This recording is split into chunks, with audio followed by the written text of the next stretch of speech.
أعوذ بالله من الشيطان الرجيم. بسم الله الرحمن الرحيم. الصلاة والسلام على سيدنا محمد وعلى آله وصحبه أجمعين. أما بعد، السلام عليكم ورحمة الله وبركاته. walaalaha Soomaaliyeed aad iyo aad baan salaamaya meel walba joogtiin. maanta waxaan jecelahay inaan ila wadaago mowduucaas oo cinwaankiisu yahay qurbe ama waa maxay qurbe. mowduucan wuxuu noqon doonaa insha Allah silsilad socon doonta, balse maanta waxaan jecelahay inaan ka hadlo intiisii ugu horeysay aniga oo ku horeynaya ama fasiri kelmadda qurbe waxay ka dhigan tahay. run ahaantiina marka aan ka sheekeynayo mowduucan qurbaha waa intiisa badan waxaan ka hadlayaa aniga khibradeyda aan u leeyahay qurbanimada iyo waxyaabaha yani aan kala kulmay qurbanimada iyo waxyaabaha aan ka dareen qaatay asa qurbaawiyad anigoo runtii ah qof qurbaha ku nool muddo dheer laga bilaabo yaraanteydii aniga oo yar oo 5 jir ilaa iyo maanta aan ku suganahay qurbe. siyaabo kala duwan runtii qurbanimadu waxay ii taabatay. marka ugu horeysa waxaan jeclahay inaan ka hadlo kelmadda qurbe. waxa weeyaan kelmad carabiya waxayna macnaheedu noqonaysaa yani wax qariib ah oo yani wax cusub oo kale, wax la yaab leh oo kale ay noqonaysaa. badanaana qurbahaasi inaga kelmaddaas waxay nooga timiday yani xagga carabta ay nooga timiday oo yani qurbe joog baa inagu nidhahnaa. qofku markuu wadankiisii joogin qurbe joog ayaa lagu tilmaamaa. yani qurbe mar walba waa kelmad carabi oo ka dhigan yani qofku markuu ka tego wadankiisii hooyo oo tegana dhul kale uu ku cusub yahay oo yani dhan walbana dhan kastaba dhul ka duwan dhulkiisii, bulsho ahaan, dhaqan ahaan, af ahaan, yani luqad ahaan, midab ahaan, laga yaabo diin ahaan inuu uga duwanaanayo dhulkiisii. marka qofkaas wuxuu ku noqon dhulka dhul qariiba, wax walba waxay ku noqonayaan wax yani uu ka yaabo ama wax ku cusub. dadka dhulka u tagayaan isagana waxay u arkayaan qof qariiba, qof cusub oo dhan walba yani ka duwan ay u arkayaan. marka xaggaa bay ka timid kelmadda qurbuhu. runtii qurbuhu wuu kala duwan yahay. mar walba oo dhulkaaga hooyo ka tagtid ee dhulkaagii lagugu dhalay ee hooyada iyo aabaha iyo awowayaasha dhulkii ay deganaayeen ama yani originally ay deganaayeen qofku markuu ka tego oo meel kala tego kole waa qurbaawi ama waa qof yani meel qurbaa jooga, laakiin way sii kala duwan tahay. aniga ahaan 2 marxaladood baan qurbanimadeedu ay soo martay. ugu horeyn yaraanteydii waxaan joogay oon kusoo koray wadan carbeed oo kamid ah wadanada inoo dhow, wadanka Soomaaliya u dhow jaarka la. kadib markii aan weynaaday teenage noqdeen dhalinyarnimadeediina waxaan imiday wadanadan yani gaalaad ayaan imiday. markaa mar walba qurbanimadii aan dareemayay markaan wadankaygii hore joogay ee wadankii yani aan kusoo koray ee carbeed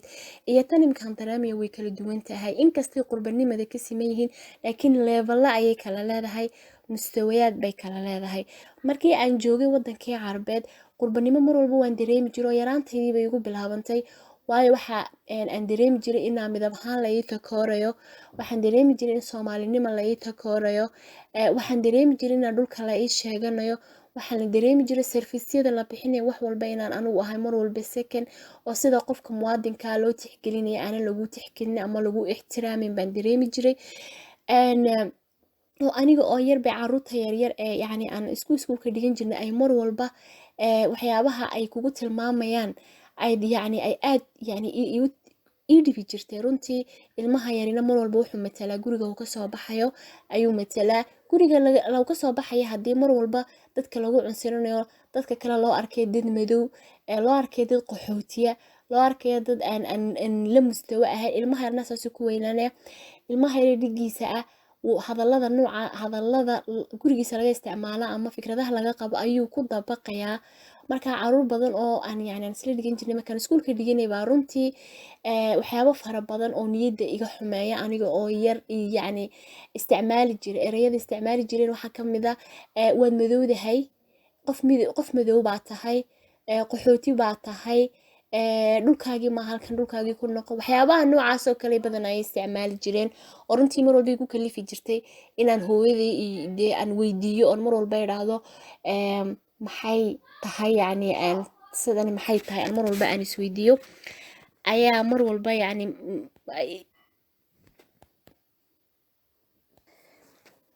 mar walba waxaan weydiin jiray waalidkeyga yani maxaan dhulkeeni uga imanay iyo maxaan u noqon laanahay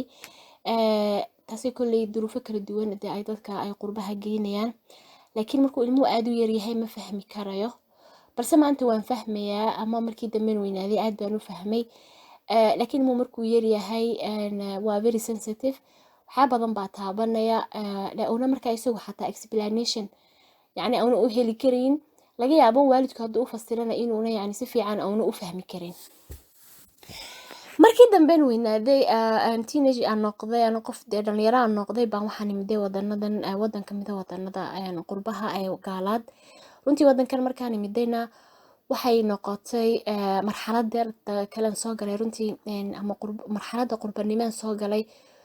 to yani completely ka duwan tii hore aan kusoo qaatay wadankii hore ee yaraanteydii aan kusoo koray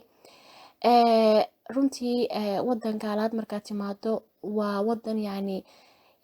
dhan walba yani kaaga duwan at least wadankii carabtan joogay wadan waxay diintu ay namidaysa bay ahayd oo akhlaaqiyaadka diinta aan ka simanay bay ahayd laakiin xaggan waxa weeyaan wadan dhan walba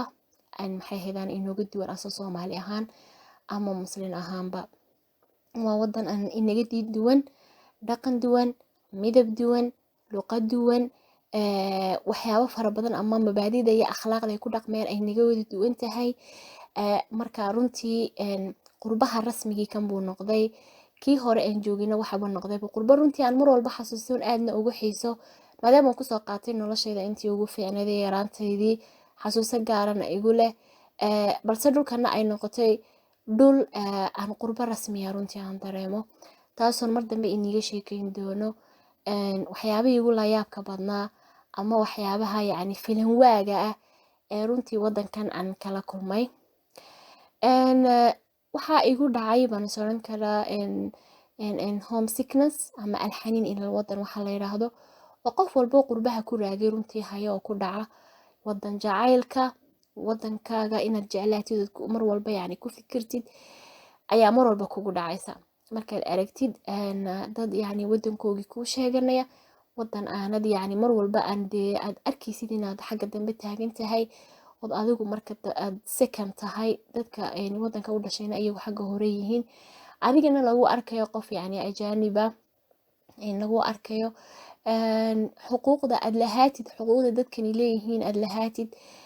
oo markaan xaggan ka hadlayno qurbahani markaan ka hadlayno يعني dadkan waxay samaysteen rules iyo regulations يعني waxay samaysteen muxuuha qawaacid xeerar yani kala dambeyn qof walba wadankan yani joogo sharcigiisa haysta wuxuu ku leeyahay wadankan xuquuq gaar ah ayuu ku leeyahay qofka cadaanka xuquuqdu leeyahay baad lahaanaysaa haddana mar walba waxaa jirta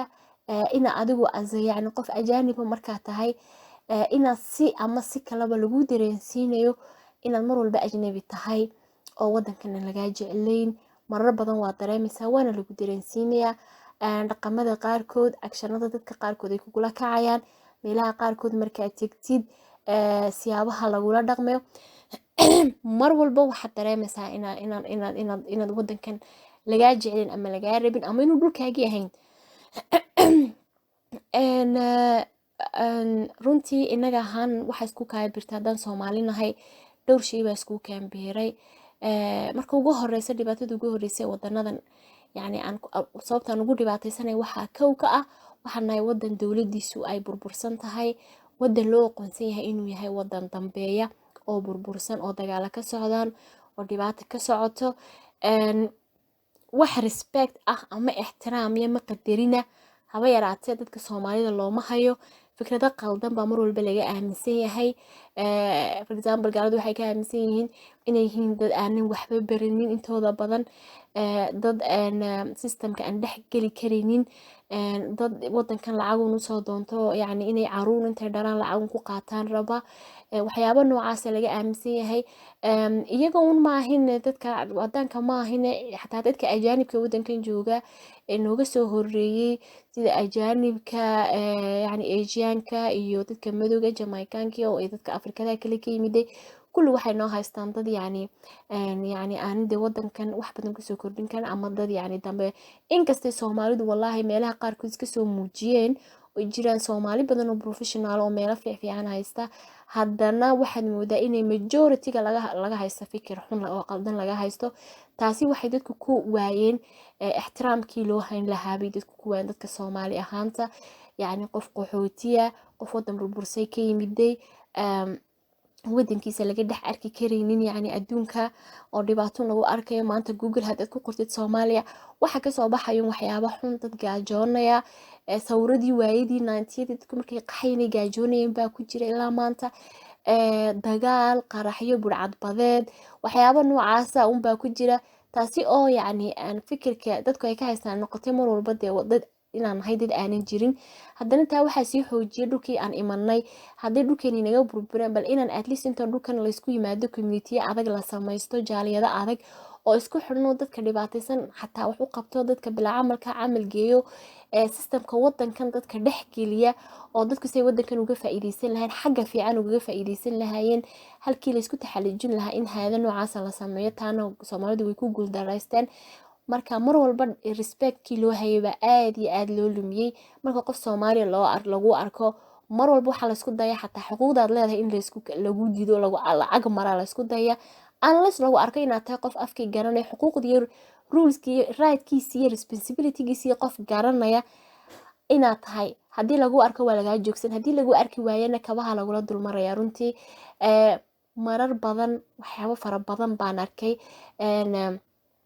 waxaa mar walba muhiima qofku haddii uu dhulkiisii ka yimid dhul qurbaa yimiday inuu mar walba isku taxalujiyo inuu systemka intuu la qabsado wadankan siduu ugu noolaan lahaa sida ugu fiican isagoo akhlaaqdiisa iyo mabaadi'diisa iyo diintiisa haysta